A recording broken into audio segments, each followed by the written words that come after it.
Welcome to TVK Career Point. So here is an opportunity from the Cognizant company for the role of DevOps Engineer Associate. So we can go through the description of the company and the role.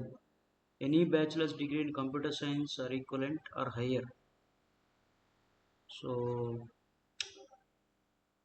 build and release automation, implement continuous integration solutions for small or medium sized project as per the defined architecture.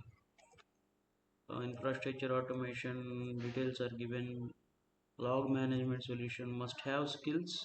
DevOps concepts Azure. So those who are having these skills, so they can apply for it. The freshers can apply for it. 2024 batch or 2023 can apply for it.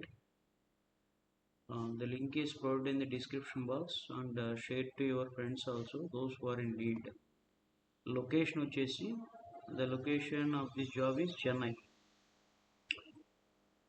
Interested students can apply for it and like the video. Thank you all.